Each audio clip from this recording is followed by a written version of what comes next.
Assalamualaikum warahmatullahi wabarakatuh. Alhamdulillahirabbil alamin. Allahumma iyyaka na'budu wa iyyaka nasta'in wa bima'unatika yanbaijul haqq wa yastabin. Assalatu wassalamu ala asyrafil anbiya'i wal mursalin sayyidina maulana Muhammadin wa ala alihi washabihi ajmain. Teman-teman yang dirahmati Allah Subhanahu wa taala, kembali lagi bersama saya. Di kajian kali ini saya akan membahas kitab yang berjudul At-Tasawwuf Mansya'uhu wa Mustalahatuhu, yaitu kitab yang membahas tentang ilmu tasawuf gitu. Nah, di sini saya akan membahas mengenai hubungan antara tasawuf dengan fikih gitu. Nah, sebagaimana yang kita ketahui bahwasanya ta'arif atau definisi daripada fikih itu sendiri adalah al-fahmu gitu. Pemahaman secara umum, baik itu al-fahmu lil asya' ad-daqiqah atau ghairi daqiqah. Maksudnya fikih adalah pemahaman terhadap sesuatu secara mendetail ataupun yang tidak mendetail gitu.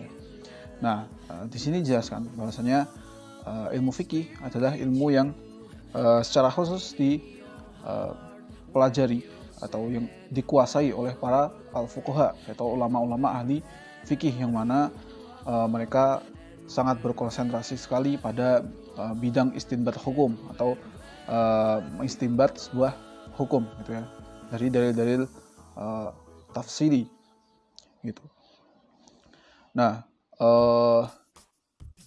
di sini gitu kan, kalau kita melihat pada tarikh atau sejarah Islam itu sendiri, nah al-fuqaha atau ilmu ulama-ulama alim fikih itu terbagi dalam dua golongan atau dua kelompok, yaitu yang pertama ahlul ra'yi dan ahlul hadis. Nah, kelompok yang pertama, ahlul ra'yi, ulama yang paling tersohor itu adalah Imam Abu Hanifah An-Nu'man, yang mana murid-muridnya itu kebanyakan tersebar di Irak gitu ya. Nah, wa haula ya'khuduna ila janibin nusus bir ra'yi. Nah, mereka itu adalah ulama-ulama yang mengambil nas-nas atau kebanyakan mengambil dari ar-ra'yu atau pendapat sebetulnya. Nah, sedangkan kelompok yang kedua itu adalah ahlul hadis, yang mana ulama yang paling tersohor adalah Imam Malik bin Anas, yang mana murid-muridnya itu banyak tersebar di Madinah kala itu gitu. Nah, sebaliknya ya, jadi kalau ahlul ra'yi itu mereka lebih banyak menggunakan pendapat ar-ra'yu, sedangkan ahlul hadis maka mereka lebih banyak menggunakan atau mengedepankan nas daripada ra'yu gitu. Nah, selain itu gitu ya, kalau tadi kan pembagian atas ulama-ulama yang atau madrasah ya, pembagian atas madrasah gitu. Ada madrasatul ra'yu sama madrasatul hadis. Nah, sedangkan di dari segi perhatian itu kan, perhatian dengan segi tatbik gitu ya, untuk hukum-hukum syariah as-sufiyah gitu ya. Nah, maka di sini ada dua pembagian lagi, yang mana dikatakan oleh Imam Ibnu Khaldun gitu ya, soro ilmu syariah ala sinfain. Ilmu syariah itu sendiri terbagi atas dua gitu, yaitu sinfun makhsusun bil fuqaha wa ahlil futyah gitu. Kelompok yang khusus yaitu yang diisi oleh para fuqaha dan para ahli fatwa. Wahiyal ahkam al-amah fil ibadat wal adat wal muamalat. Nah, itu adalah hukum-hukum yang umum yang membahas tentang ibadah gitu ya, tradisi dan juga muamalat gitu. Yang kedua adalah sinfun makhsusun bil qaumi fil qiyam bihadhil mujahadah wa muhasabati nafs 'alaiha wal kalam fil adwaq ila akhir. Nah, yang kedua adalah kelompok yang terkhusus, yaitu yang berkonsentrasi pada al-mujahadah wa muhasabatun nafsi gitu. Yang mana berkonsentrasi pada mengintrospeksi diri, bermujahadah gitu, atau kalau kita bisa bilang tazkiyatun nufus gitu, atau tasawuf itu sendiri gitu. Nah, lalu kita harus mengetahui bahwasanya tahsil ilmu fikih wa ilmu hadis wal ilman bil ulum asyariyah daruratun la budda minha likulli muslimin. Nah, bahwasanya mempelajari ilmu fikih, ilmu hadis, dan concern di kedua bidang itu merupakan suatu kewajiban bagi setiap muslim gitu. Nah, hubungannya dengan tasawuf gitu ya, wasufi qabla ayyas laka fi tariqin la budda min ayyahsulal ulum al fiqhiyah biqadarin wa illa kana mu'ridan. Nah, idza ma tasawwafa ma'a jahlin lil inhiraf. Nah, maka bagi seorang sufi juga, sebelum dia mengambil sebuah jalan kesufian gitu ya, maka dia harus menguasai ilmu-ilmu fikih gitu. Nah, kalau tidak, kalau dia bertasawuf tapi tidak mengetahui ilmunya gitu kan, atau dengan suatu kebodohan, maka dia akan inhiraf, dia akan menyimpang seperti itu. Nah, seperti yang dikatakan oleh Imam Abu Thalib Al-Makki gitu ya, ja'alakallahu sahibah hadis sufiyan wala ja'alaka sufiyan sahibah hadis. Nah, di sini perkataannya sangat menarik ya. Jadi beliau ada doa di sini, semoga Allah Subhanahu wa taala menjadikanmu sahibul hadis sufiyan gitu. Jadi sahibul hadisnya didahulukan gitu. Orang yang ahli hadis baru sufi gitu. Bukan orang sufi tapi baru ahli hadis gitu. Nah, di sini mengisyaratkan bahwa pentingnya kita menguasai ilmu-ilmu syariat dulu sebelum mempraktekkannya dengan cara bertasawuf gitu. Yakni annaka idza ibtada'ta bi ilmi al-hadis wal athar wa ma'rifatul usul wa sunan thumma tazahadta wa ta'abbadta taqaddamta fi ilmi sufiyah wa kunta sufiyan arifan.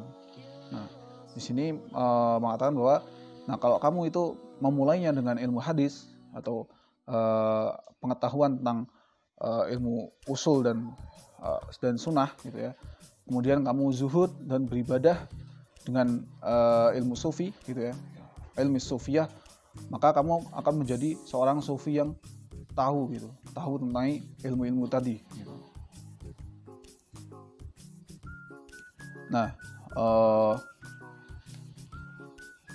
maka di sini inna syarhal makki lil alaqah baina ilmi al-fiqh wa tasawuf fihi bayanun wadih li ishtirati tahsilil ilmi qabla dukhul fi turuq hatta la yakuda dzalika ila syatahatin tukhriju bi sahibiha anil Islam. Nah, di sini sangat penting sekali poinnya, bahwasanya penjelasan daripada Imam Abu Thalib Al-Makki itu mengenai hubungan antara ilmu fikih dan tasawuf gitu ya. Itu sangat jelas bahwasanya disyaratkan harus mengetahui ilmu terlebih dahulu sebelum memasuki turuk atau torikoh sufiyah.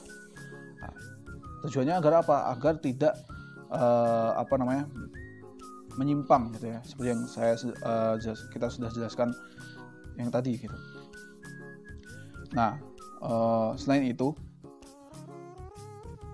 di sini ya, penulis mengatakan yabqa al-fuqaha marja'us sufiyyin idahul ahkam wal hudud wala hajata lil fuqaha bis sufiyyin. Nah, di sini juga dijelaskan bahwa para fuqaha itu menjadi suatu sumber rujukan yang utama bagi para sufiyin, bagi para orang-orang sufi gitu, dalam hal menjelaskan hukum-hukum dan batasan-batasan gitu. Bahkan di sini dijelaskan kalau tidak, para fuqaha itu tidak butuh terhadap sufiyin gitu. Justru orang-orang sufi lah yang butuh terhadap para fuqaha, karena para fuqaha lah yang ahli dan yang dapat menjelaskan hukum-hukum dan batasan-batasan dalam syariat seperti itu. Fasufiyun ittafaqu ma'al fuqaha wa ashabil hadis fi mu'taqadatihim wa qabalu ulumahum wa lam yukhalifuhum fi ma'anihim wa rusumahum. Idza kana dzalika mujadiban minal bid'ah wa tiba'il hawa wa manutan bil uswati wal iktida. Nah, maka para orang-orang sufi berkata mereka ini sepakat gitu ya, atau tidak menyelisihi para fuqaha sama sekali gitu kan, tidak dan para ahli hadis gitu di dalam hal akidah gitu, dan mereka menerima mereka gitu.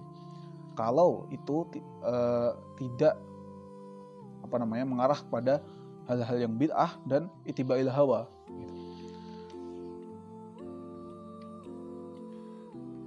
Nah, dan mereka juga mengatakan inna ulama al-fiqh hum ahlu ilmi dzahir amma sufiyun fahum ahlu ilmi batin. Nah, bahwa ulama fikih itu adalah seorang ahli ilmu zahir, ilmu yang hubungannya dengan zahir gitu, hal-hal yang nampak. Sedangkan orang-orang sufi adalah orang-orang yang ahli dalam ilmu batin atau ilmu-ilmu yang berhubungan dengan hal-hal yang bersifat batini gitu, hal yang bersifat tidak terlihat gitu. Nah, contohnya ya, kalau pengaplikasiannya dalam sebuah pembahasan hukum fikih gitu, kita mengetahui bahwasanya hukum meninggalkan sholat dengan sengaja itu kan berdosa gitu ya. Ada dua pendapat yang masyhur. Yang pendapat pertama adalah pendapatnya Imam Ibnu Taimiyah, Imam Ibnu Hazm, dan Imam Al-Zahiri. Mereka mengatakan bahwa la qadha'a gitu, tidak ada mengqadha bagi orang yang meninggalkan sholat dengan sengaja. Nah, berbeda dengan pendapat yang kedua, yaitu pendapat a'immatul mazahib, yaitu imam-imam mazhab yang 4, Imam Abu Hanifah, Imam Malik, Imam Syafi'i, dan Imam Ahmad bin Hanbal. Beliau mengatakan bahwa hukum meninggalkan sholat dengan sengaja adalah wajib mengqadhanya gitu. Akan tetapi para peninggalnya itu juga berdosa gitu. Akan tetapi ya, dalam hal menghukumi di sini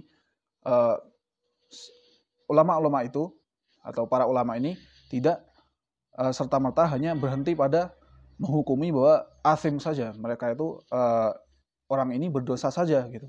Akan tetapi pada perkataan selanjutnya beliau-beliau atau mereka juga memberikan sebuah solusi gitu atau konklusi untuk dapat mengatasi dosa ini, yaitu fa'alaihi bitaubati wat tatawwu gitu. Maka wajib baginya atau wajib bagi orang yang meninggalkan sholat dengan sengaja ini untuk taubat dan tatawwu gitu. Nah, tatawwu itu adalah amalan baik gitu kan, amalan baik untuk menghapus dosa gitu. Bagaimana di dalam ayat ya, fa'at bis sayatal hasanata tamhuha gitu. Maka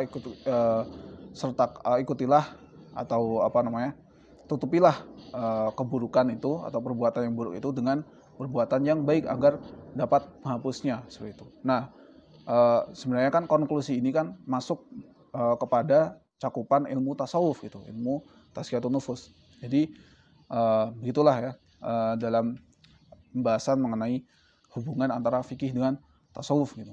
Jadi sebagaimana perkataan Imam Malik bin Anas, man tafaqqaha wa lam yatasawwaf faqad tafassaq, wa man tasawwafa wa lam yatafaqqah tazandaq, wa man jama'a bainahuma faqad tahaqqaq. Barang siapa yang mempelajari fikih tapi tidak mempelajari tasawuf gitu, maka dia akan mengarah kepada kefasikan, itu tafassaq. Nah, sebaliknya barang siapa yang hanya mempelajari tasawuf saja dan tidak mempelajari fikih, maka dia akan mengarah kepada zindik gitu. Nah, dan barang siapa yang mempelajari dua-duanya, maka dia akan tahaqqaq atau telah merealisasikan keduanya, seperti itu, atau seimbang gitu ya. Nah, mungkin cukup ini kajian yang bisa saya sampaikan. Sampai bertemu di kajian berikutnya. Wassalamualaikum warahmatullahi wabarakatuh.